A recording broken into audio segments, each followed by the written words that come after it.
And we are live. So if you don't know me yet, I'm Kevin Morrow, aka Mr. Mingle. I'm a social catalyst and I help fellow misfits uncover their tribe by embracing their uniqueness.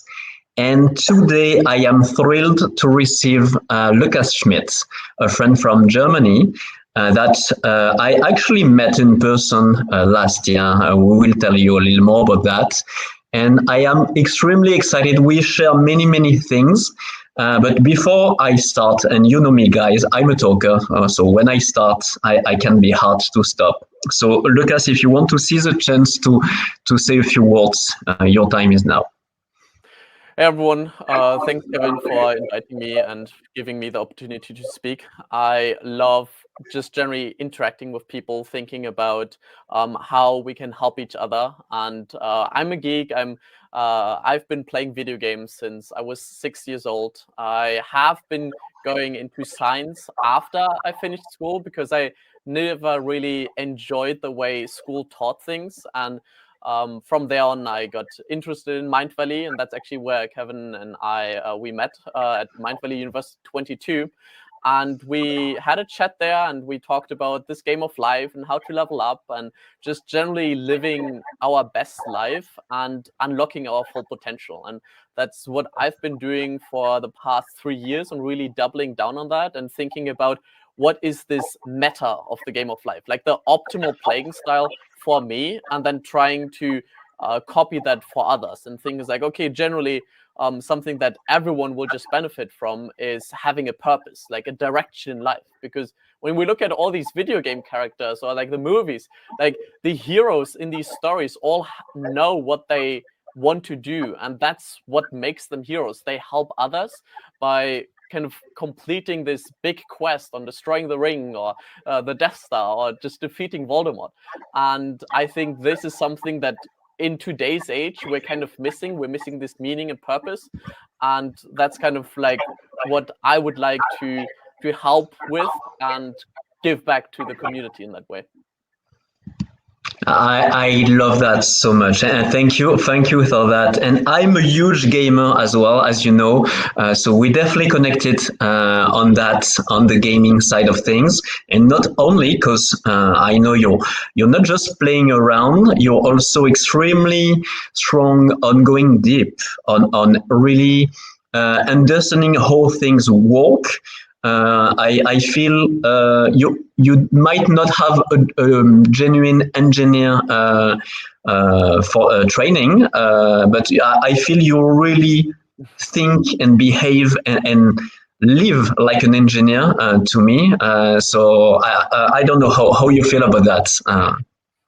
So I studied business information systems. So I do have a bit of a technical background in developing systems, IT systems and that. So I'm not sure if like a proper engineer, when I think of engineers, mostly like mechanical or electrical engineering. I tried that. It didn't work out for me. Respect when you are doing electrical engineering. Like, man, like that's just, it just does not fit in my head. But I think that's the beauty of like this game, because everyone has like different interests and different strengths, and we all have our things that make us unique and give our own superpowers. And for you, it may be kind of thinking about this engineering thing and like connecting the physical equations and understanding that.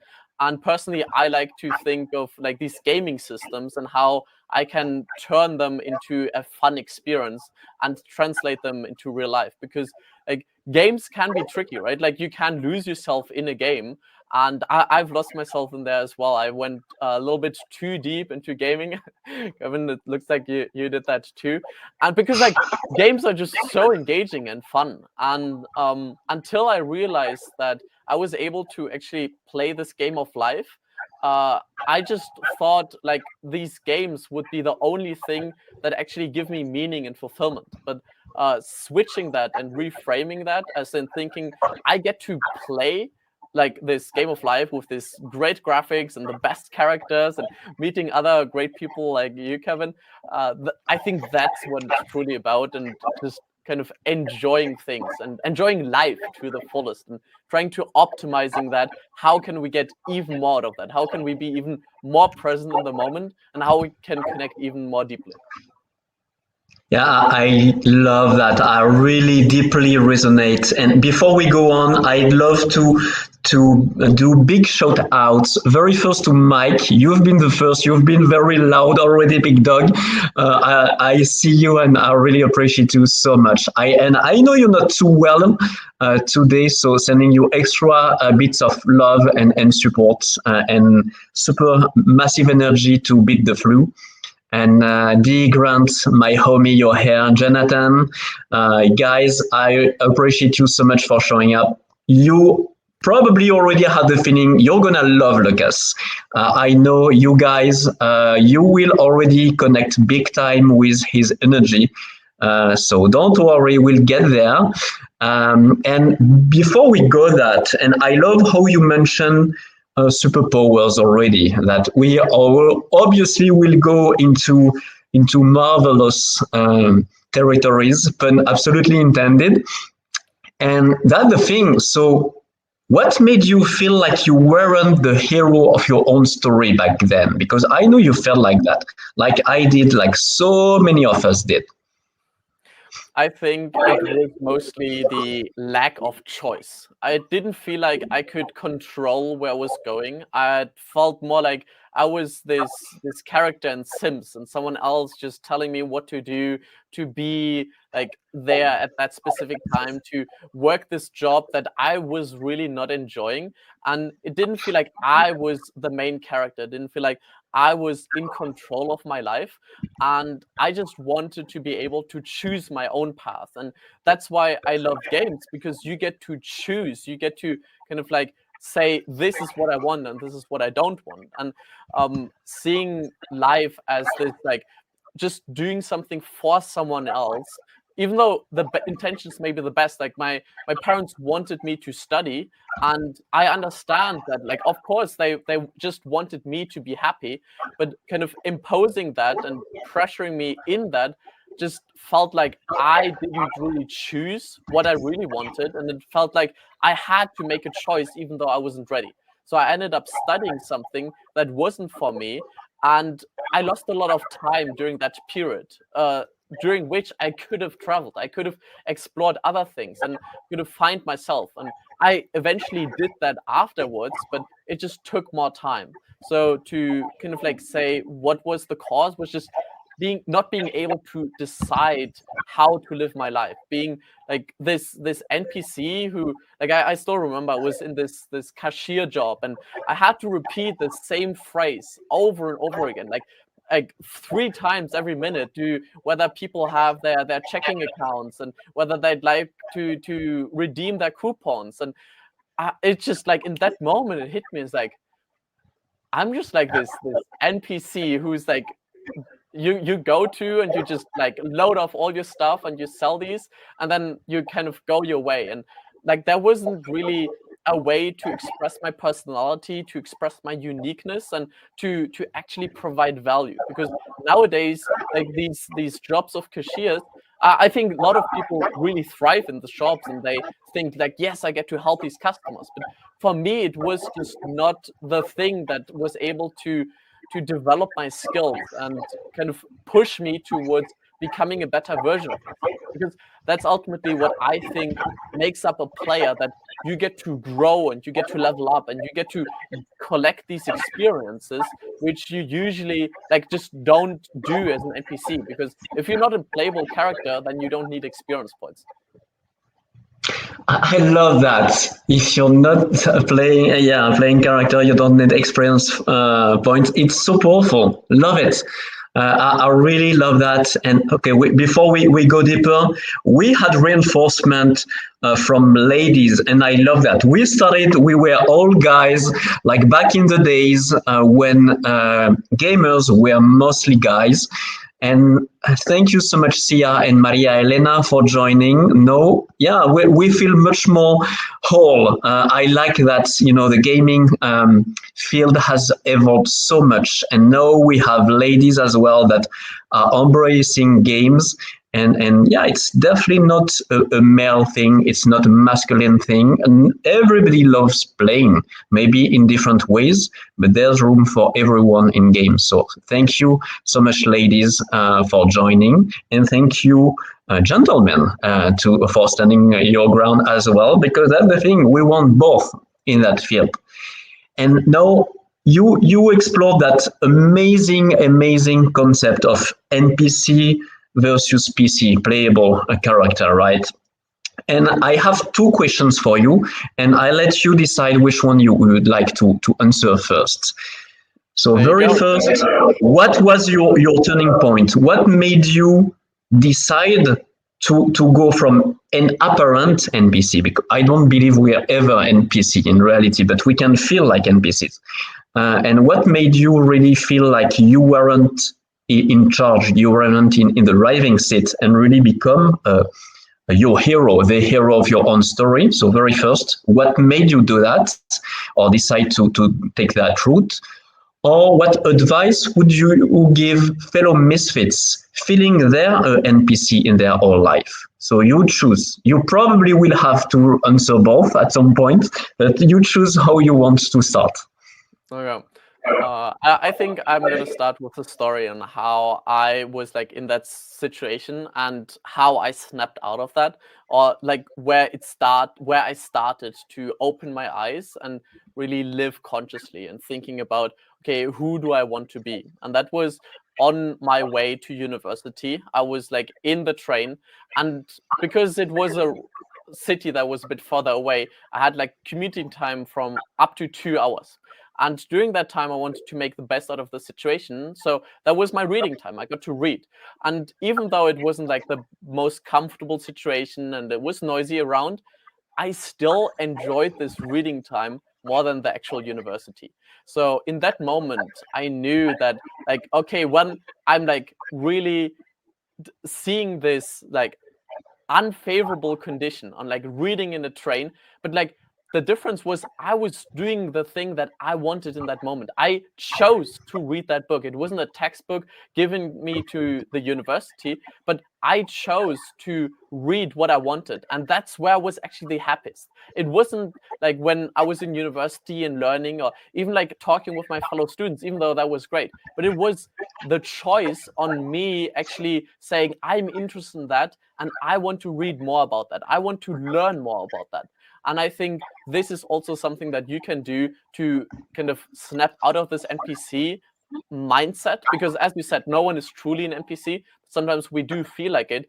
To get out of that, or what helped me, was to pursue the things that I was interested in and continue focusing on learning new things, but the things that I was inspired. Because if we are forced to learn something and we don't usually understand why we're learning that, we will not grow from that and we will not internalize it. But if we make the choice, then it's a whole different game, because suddenly it feels like we are getting closer to whatever destination that we are going. And it feels like we're on the right journey and we get to actually enjoy the journey because we are going in the right direction instead of kind of doing something that is not really like meant for us. And that's why it feels so soul crushing to do this job or this study that is just not meant for you.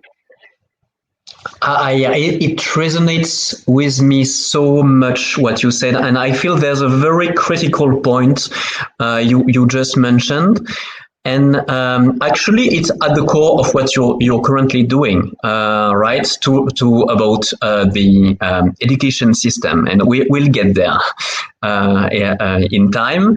And that's the thing.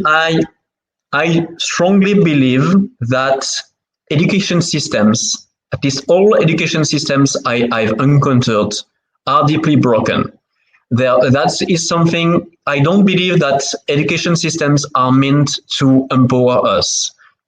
In my opinion, and once again, just my opinion, just my personal belief, but I really feel that those education systems are made to mold good citizens. They are not made to empower people to develop a really critical mind.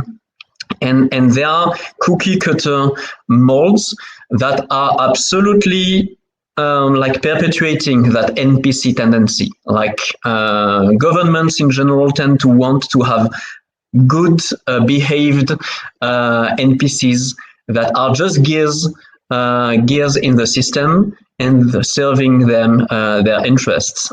So once again, my beliefs. You believe whatever you want, but I feel you might not express it the same way, but I feel we're kind of on the same page here. Just want to say real quick. Hey to Royce, so good to have you, man. And Mike, I saw your question about the shed in Europe.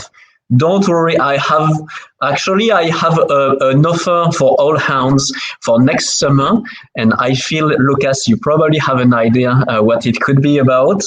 But I have a very good idea where we could all gather next summer, all hounds, and allow you to have amazing new playmates, real life playmates. But we'll get there.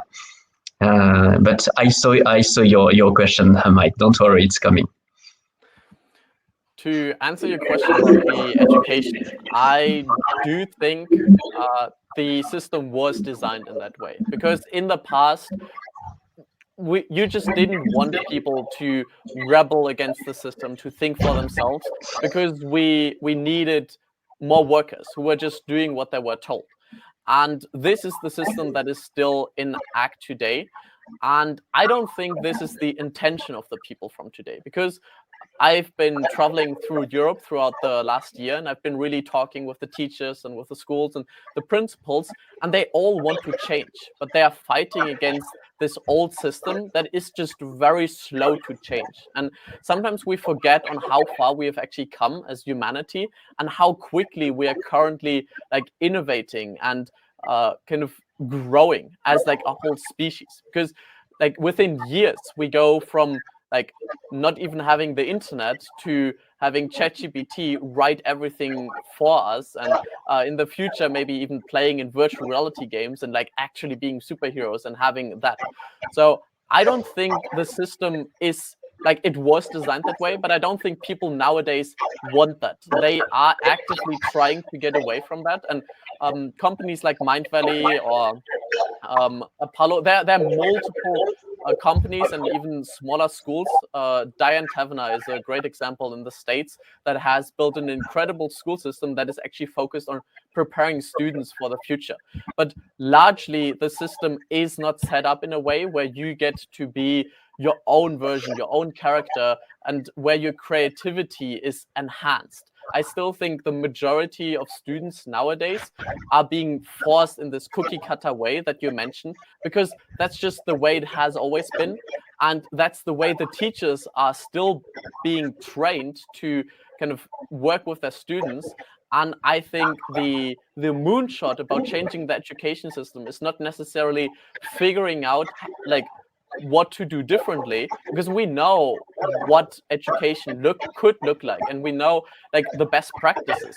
The difficulty is in actually applying that and working against the system that is just not designed to change as quickly as we're changing today.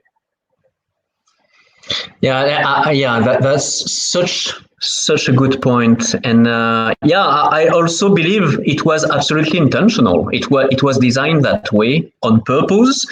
And another thing, so it might serve some people purpose, but like, come on, we're on the verge. Some people call it the age of Aquarius. I'm not into those things, but I resonate. In any case, we're on the verge of a massive change. Whatever you call it, however you feel like it, you probably got that in your bones. Like, there's a huge shift. Like, AI is just the tip of the iceberg. It's something much deeper. Like, humankind is shifting big time. And hey, Randy, for joining. So good to have you here. Really appreciate you. And so the thing really, we're evolving as a species. It's obvious. Like, for anyone that has a little bit of empathy, a little bit of awareness, this is so incredibly obvious. And the old systems, the old frameworks are outdated. It's so very time to change that. And I feel like And I've heard that in Scandinavia, for example, in Northern Europe, they're trying to do things right, and like they're achieving some very interesting updates on the system, but it's still very far from being operational, I believe. And like I believe, like especially in the internet is an incredible avenue for that, like education. Vision, as you mentioned, Mindvalley and Vision like Yanni, and it's just one example. There are many others, but I believe there are many schools of thoughts like these that are bringing the game online in totally different direction, and that there's incredible potential and also obviously incredible threats. Like any tool ever developed by humankind, we have to be extremely cautious about that. But there's really something brewing, and I'm so excited. And I know you're very much on the forefront. You're very much involved in that. But I'm so very excited about that, about what's brewing these days about education. Like, yeah, there's a big shift coming. Yeah, for sure. You mentioned the Scandinavian countries, and I think they are currently like one of the better systems because they understand that things like students just need to feel safe. If you don't feel safe, then you are not in a state of mind where you can learn and process information. And they are really making sure that you're in this environment where you feel like you can actually learn and where you feel supported. And they are really doing all they can do from the human perspective. And I think on that, they are basically flawless. So I spent like a month in Finland and really checking out the school system there and the universities. And it's just an incredible system that they have built. But the thing that I think is still a little bit lacking is the vision for the future. Because even though they are using the right tools at the right time, for now, they are not prepared for the future where artificial intelligence is just completely changing the way we live. Like last year ago, ChatGPT wasn't even out. Like last year, I wrote my bachelor thesis and I connected artificial intelligence with a voice assistant and my Notion system. And like it was not heard of at that time. And nowadays, everyone is basically using ChatGPT or heard of that. And we cannot only imagine what happens in 1 year because it's an exponential growth. So we keep getting better faster. And I don't think any traditional school system can be prepared for that because there is just so much change and there's so much ambiguity that it's so hard to take care and predict. And at the moment, I still think like Finland and Estonia are doing the best that they can do with the information that they have right now. And we just don't know really what is going to happen once the singularity is happening, meaning that innovation is happening so quickly that we really don't know what's going on anymore. And we can try to prepare for that. And that's what I'm trying to do by educating about artificial intelligence and virtual reality, because these are the technologies that will come. The question is only when they will come and when they will like be mainstream and used by everyone and change our lives in the way that the internet did. And I think the internet is a relatively small change compared to what AI and VR are capable of. Yeah, that's a very, very good point. Like it's just we're just getting started here. It's just starting to tremble a little bit. And yeah, just want to address some very first new. So good to have you here. Always a sunny pleasure to see you in the chat.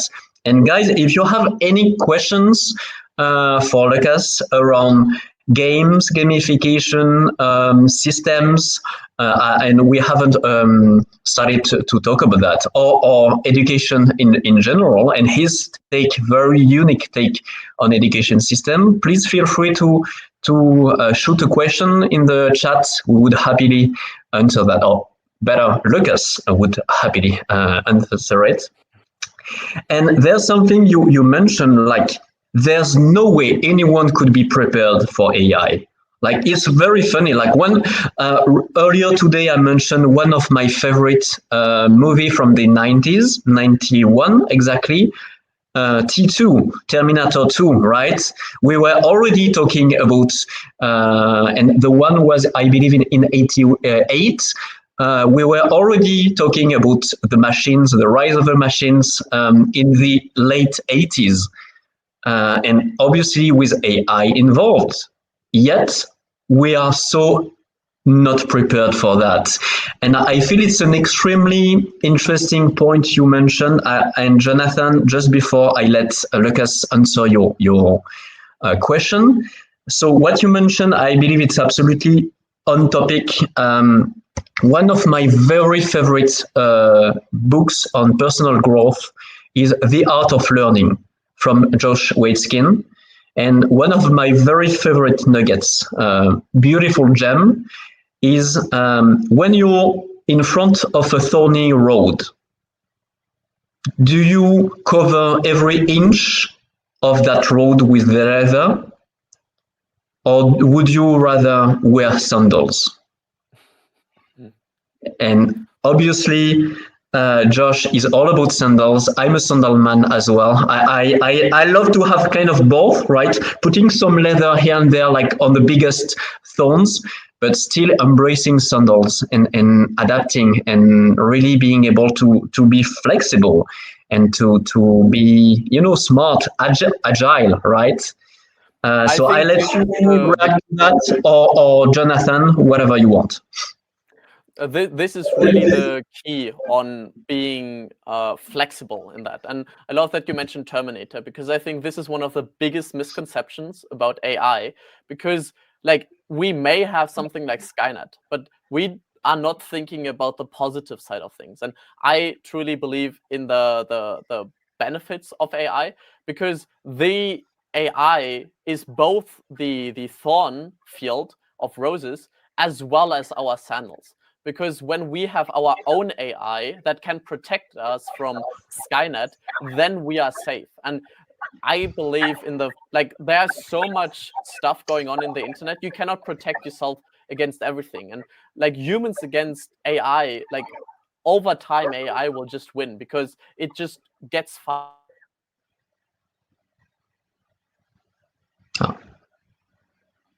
Are you still there? Yeah. There's a very cool concept in the world of chess, because in chess, they have been working with AI for a while. And even though a chess computer is basically always winning against a human working together with the chess computer tends to beat just the chess computer.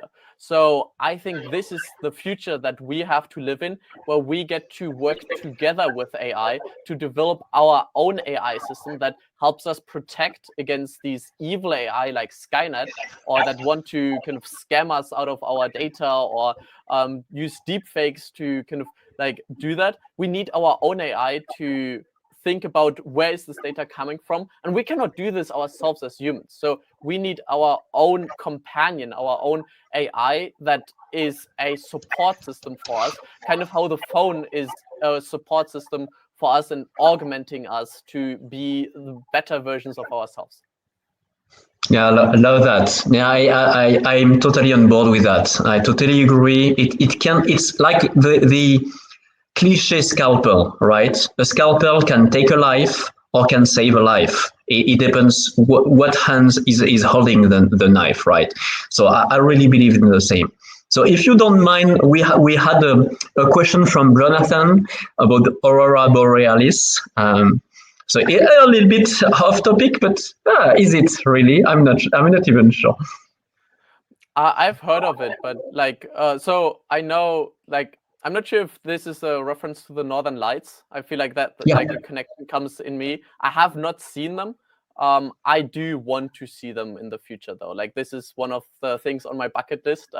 For me, these are quests in my life that I get to go on, and along these quests or these journeys, I have my own kind of rewards in terms of meeting people like Kevin or you guys in the community now, or getting to new ideas. And I think the Aurora Borealis is something that is just so unique and could completely change my reference frame in that way and help me see the world with a different lens. So that's why I'd love to go on a quest and see that and experience that as something to potentially change my mind and gain more experience points and level up.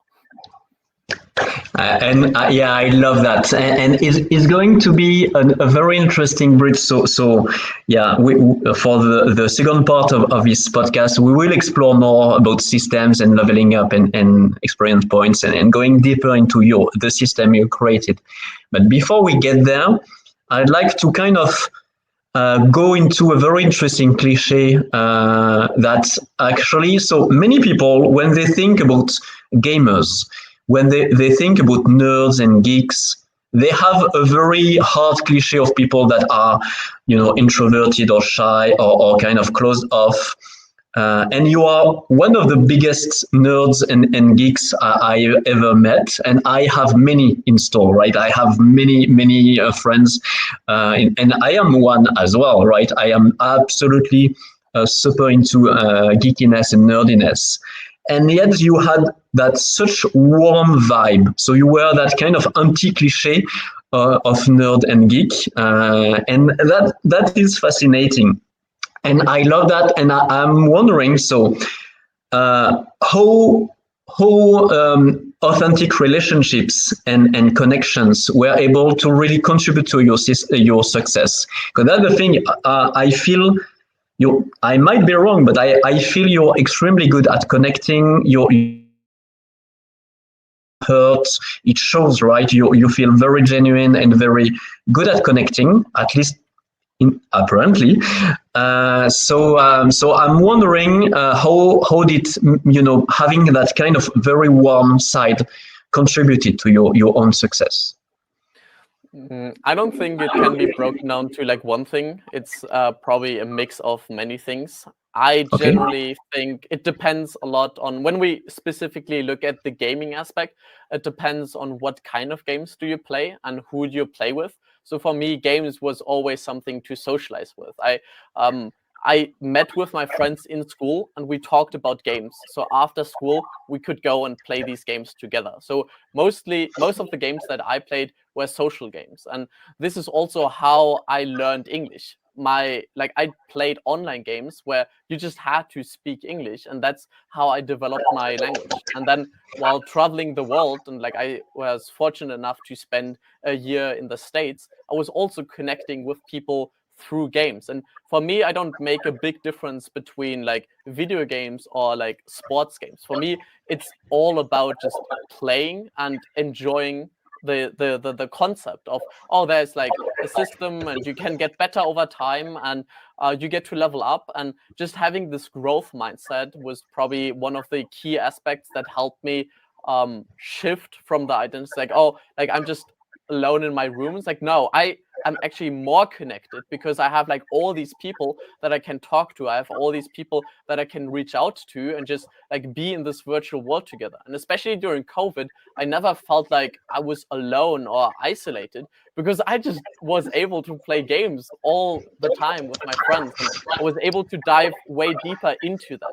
So embracing that helped me like think about who do I talk to, and also because I'm very competitive. I just noticed after some point, like you just tend to do better when like people are happy in your team. And I think I noticed that the first time when I was playing volleyball, but I think it applies to like all kinds of games, because as soon as the team morale is low and the team doesn't think you can win, then you're not going to win. So I always felt it was my responsibility when playing in a team sports or playing in a video game in a team to keep up the team spirit. And this allowed me to win more games without me actually being the best player, because there are tons of players who are just way better than I am.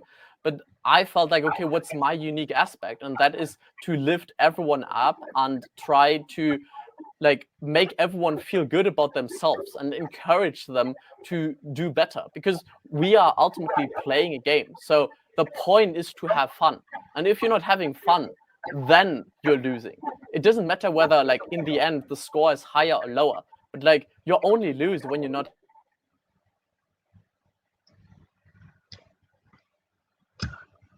You're cutting once again. Unfortunately, I can Generally, hear you. Okay, you're back. Good. as soon as they stop having fun, I think about how can I help them play better, be the best version of themselves, because through that I benefit because they're on my team and I want them to do good. Because ultimately, it's not like the best player wins, but the best composition of the team wins. And that's how I like just shifted that to like life as well. And I always like to encourage people and be warm, supportive, because I know ultimately we all win this way when we're just having fun and enjoying ourselves. I love that so much. And actually, it's a very, very important point that you mentioned that you are someone that is competitive, but you're also collaborative. And it doesn't go against each other. And actually, I strongly believe as well by being collaborative, you're nurturing your competitivity. You're much better if you have the right team around of you. And we have an amazing team player, team leader here, Mike Ashabrana, with the Hounds. Like there are many people that commented were coming from the Hounds. Not all of them, but most of them. And that's the thing. We don't have to choose. We don't have to be either competitive or collaborative. We can be both, and actually, it's a very good idea to be both. And there's an amazing example about that to me. It's one of my favorite examples about how rivalry can be extremely powerful. It can be awful. Like having a rival can destroy you. It can be very very bad. Like that kind of competitivity can absolutely break you in parts. Yet there are very healthy types of rivalry, and one of my favorite examples is Naruto when Naruto and you have that amazing rivalry between Naruto and Sasuke, and actually Naruto becomes such an incredible team player and team leader because of his rivalry. Thanks to his rivalry, so I feel it's extremely interesting. Like we can be both, and I feel like we have kind of that in a way in the Hounds. We are very competitive in our own game, but at least like competing against ourselves. Like I want to be on top of my own game and still very collaborative. So I wanted to mention that. But no, it's very high time. So Jonathan, I saw your question, and hopefully we'll be able to cover that. But before that, I really want to get more into what is really at the core of what you're doing, and it's your love for systems, and it's why I mentioned your engineer mindset, even though you've been kind of trained as an engineer, but as a very specific type, right? And yeah, that's how you are able to you systemize your life and you gamified your life at the same time. And I love for you to explain a little bit. I found your concept fascinating. I feel many people here will connect with that. So please let us know. And just so you know, we have like 20 minutes left. So yeah, like spending around 5 minutes, maybe around that, and then just starting to wrap up nicely. Sounds good. I'll go over it briefly. I can go into each of these things in a lot more depth because it's like I love doing that. I love creating these systems. So if anyone wants to reach out, I'm very happy to explain these in like as much depth as you want. But to kind of paint the whole picture, it more or less started with me being unmotivated during school. I never did homework because like I just didn't see the point of that. And then throughout like life, I felt like it was not a good trait to just not do the tasks that were required of me. So in that way, I tried to build a system that holds me accountable because like I needed something that shows my progress. If I was just continuing to work without like seeing something, especially if you're working in IT, there's a lot of times where you just don't see the things. Like if you work on construction, you can see the building go up and you see like, hey, I did this. But in IT, you just don't. And it was immensely unrewarding for me not to have this progression. And in games, it never felt that way because I saw my level go up. So I thought about, even before understanding that this concept of gamification exists, I wanted to have a system that holds me accountable, that makes me more productive to do the things that I wanted to do. Because I always knew where I wanted to go, and I was always thinking about the future, but how to get there was a little bit tricky, and I knew I just had to put in the work. So how do I make this process, this journey, the most enjoyable? And for me, that was just by collecting experience points. So in a way, I started to break down systems that already existed in the real world and added just layers to the already existing system to make it more fun. So originally I started off in project management, and I started to see it's like, oh, kind of like everything is a project. If you're building a house, it's a project. If you're like raising kids, it's a project. If you're going on vacation, it's a project. And in that way, we can also reframe this project as a quest, as a thing that you go on and you get rewards for. So for every quest that I complete, I get experience points, and I get to break down this quest into smaller actionable tasks. So I know exactly what I'm doing on a daily basis, because these are the tasks. Tasks are, like, for me, the things that I do Monday to Sunday. And then I also kind of schedule the things that are not necessarily the productive things. But for me, playing video games, it's also a task. And when I play like the Spider-Man game, and it's one session, it is connected to the bigger quest of finishing the game.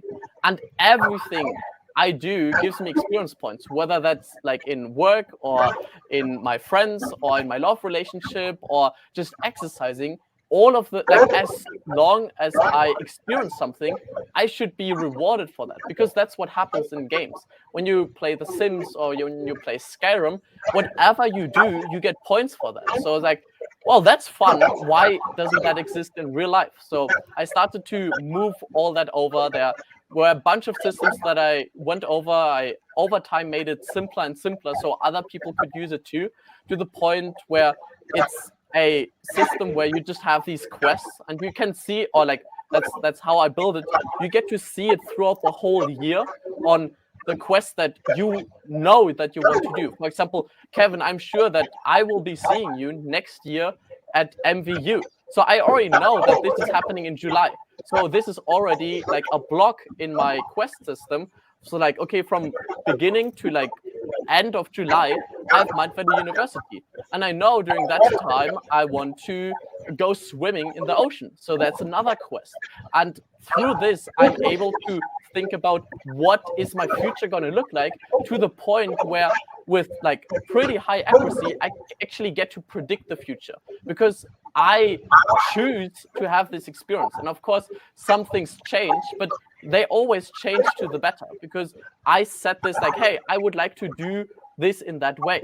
And then if something else comes up, I know, oh, I get to like go on this quest at a later point. And through this, I really get to play this game. I get to choose my quests. I get to break them down in smaller tasks. And by completing both the quest and the task, I have like these continuously level progress that after some point, I actually get to level up. And this is another way for me to celebrate, because we just don't celebrate enough in today's world.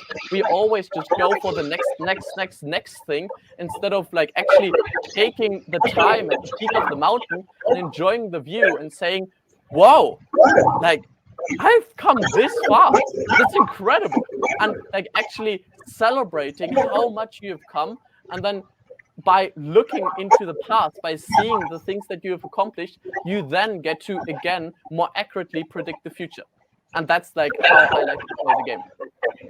Yeah, I love that so much, and I see Jonathan really was connected to that, and I'm sure other people will as well. And the other thing, so what came to me, I don't know if you're aware where the how was initially the belt system in martial arts in Asia.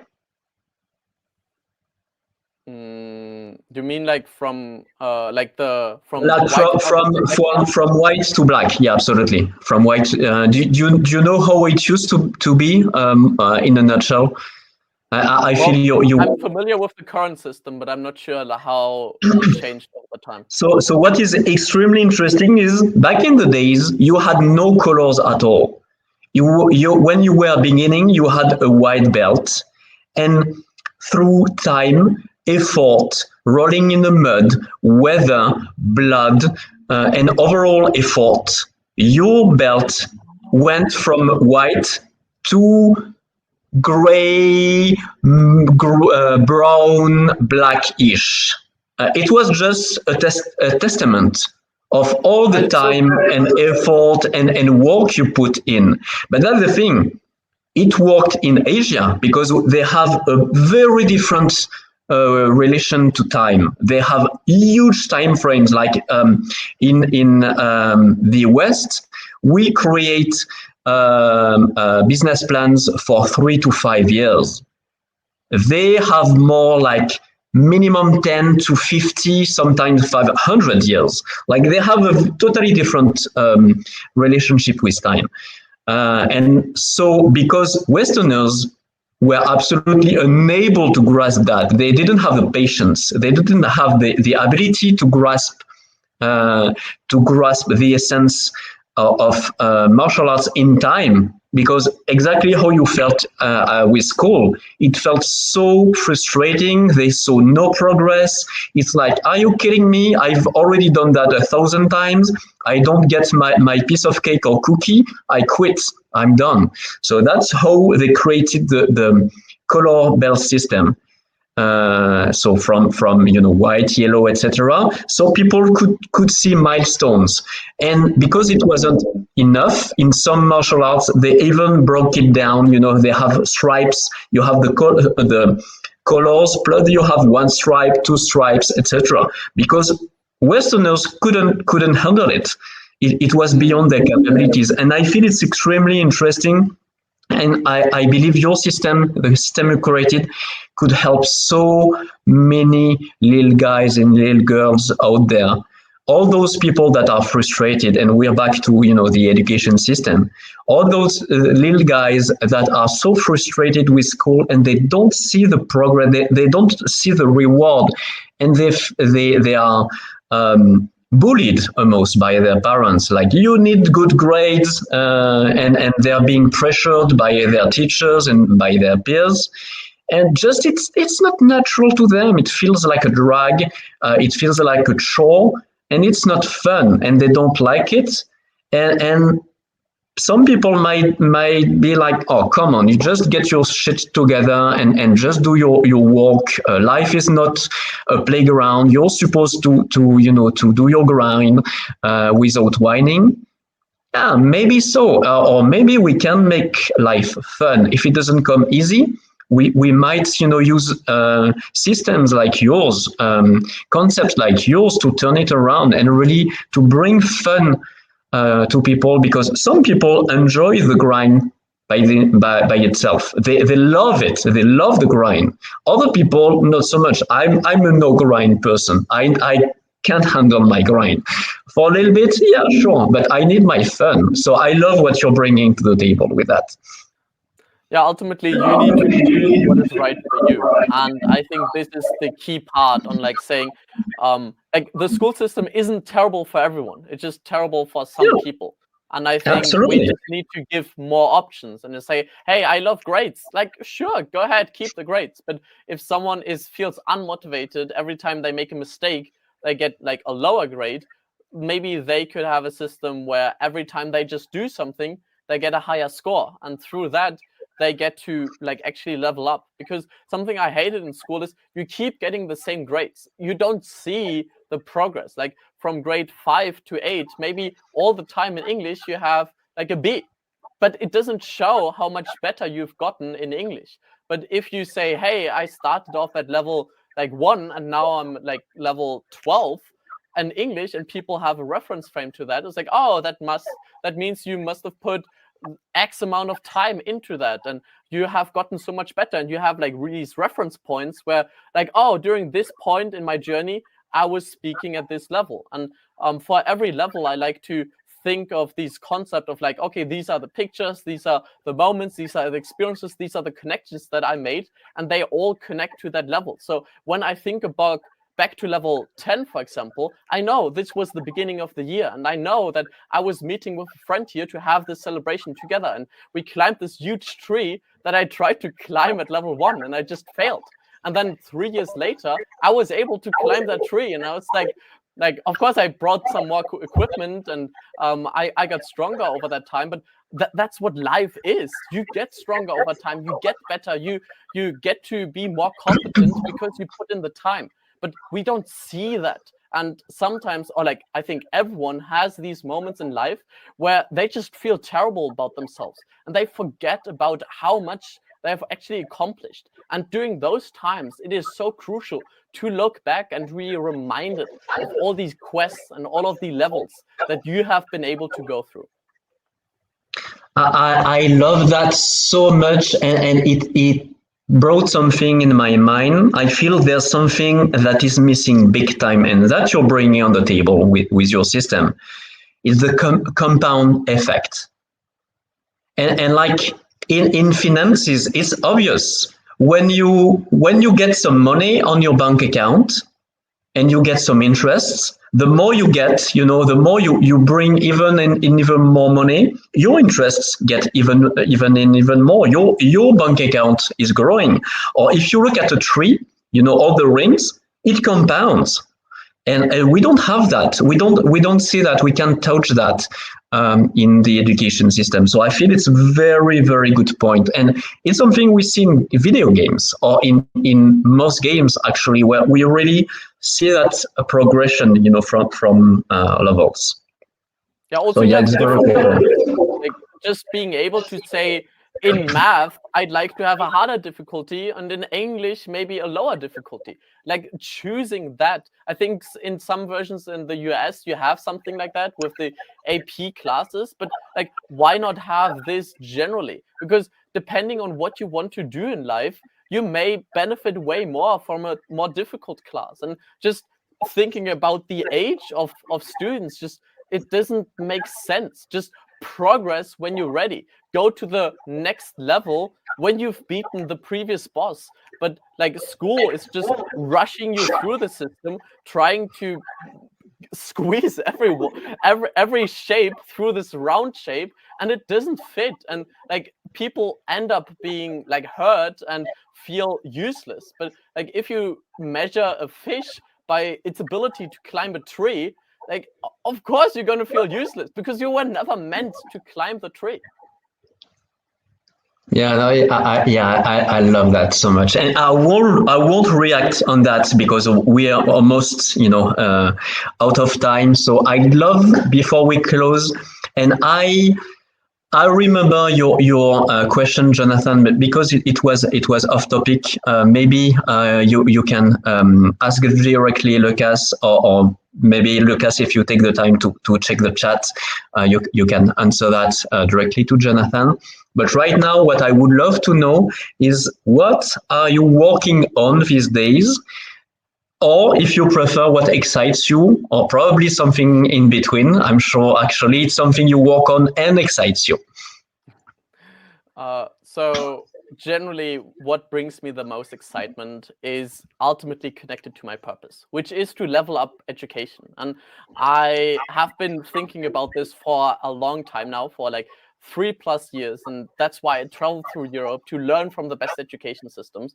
And I compiled all of these things together. And I want to share this information because like, that's ultimately how we level up, and that's how humanity works, because we get to grow on the knowledge and the expertise and the experience of previous players. So that's why I have created the Hero Academy, so you can become a hero as well. And I'm committed to growing this continuously, because I know we need something like that. Having that conversation with you shows me how important it is to have this progression system. Because for me, it is just second nature to think of like quests and these tasks and break things down and knowing, oh, like in a month I'll get to level up and I get to have a big celebration around that. But like I've been doing this for the past 3 years, and I've seen how much it helps, and I've been running like the first few cohorts now, and I'm excited to launch the next one in January to really bring this across to everyone and have like a membership of community where you like everyone gets to share, and I get to continuously put in more content, put in more systems, upgrade these systems, and ultimately level up education, because like we all get to benefit from that, and we all get to learn from each other's experience, because like that's what heroes do. They help others, and I would like to help heroes help others, because through that we all grow, we all level up, we all get faster together. So that's currently what I'm super excited about, to kind of like grow this community. And I'm sure like we can connect your community. I know that you have these hounds here, which is super cool. And I think ultimately this is what it's about, to like really connect, because in this world of AI and VR and all of that, like it's all nice and well, but like without the connection, it's really meaningless. Like the game of life is only fun because it's multiplayer. So I like to kind of create this and like have more people play together. And I feel like you have something similar going on, where you play your own game and you create your own community. And I'd love to connect all these so we all get to play together in this like big meta game where we want to help humanity grow and level up. And we kind of like compete like with ourselves, but cooperative within the world. Absolutely. I really love what you've created with your really taking the hero journey on a new level. And guys, I had a taste of what Lukas created, so during MVU in Tallinn, and this is fascinating. You really want at least to take a look, and feel free to explore his free template on his Notion site. It's very, very good. I feel that many of you could connect big time with his concept. Just if you want, no pressure, but really, to me, it's super worthwhile. And yeah, just before we close, so guys, I also have my next cohort starting in January. I have only a handful of seats available.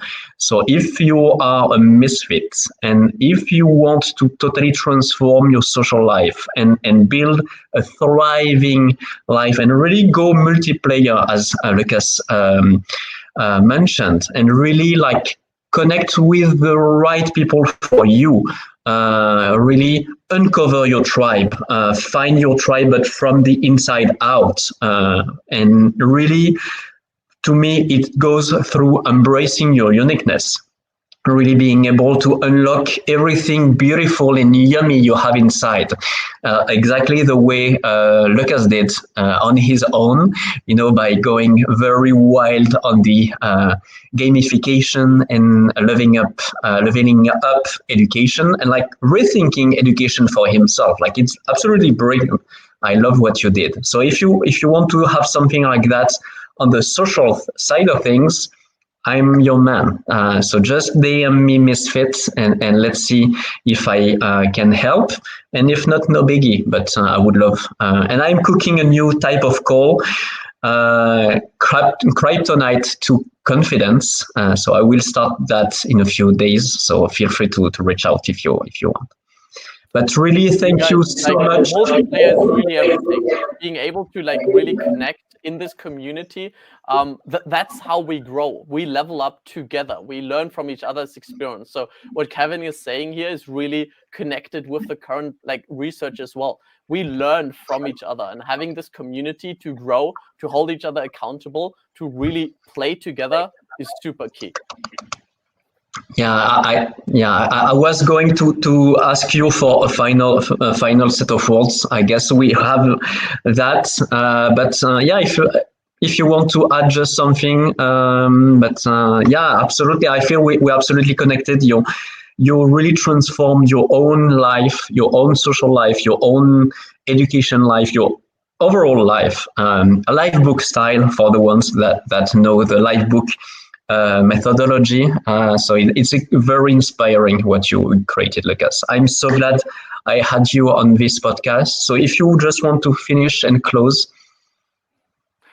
Absolutely, Kevin. I again appreciate so much being here, being able to share this message of like just creating more heroes, because ultimately that's what we need. We need more heroes to level up in the world, because there's so many crises with pandemics and climate change and innovative technologies like AI that can go very bad, like Terminator or Cyberpunk 2077. But if we work together, if we play together, if we be together in these communities and we level up, that's how we make the world a better place. That's how we can live in this utopian future where we all just are playing a game and thinking about how can we make this even more fun, how can this be even more engaging, and how can we help each other.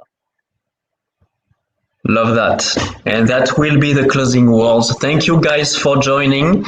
If you watched live or in the replay, we love you guys. We hope you enjoyed this conversation, and see you next week with Jane Wong. You're gonna love that one as well. See you very soon. Bye, guys.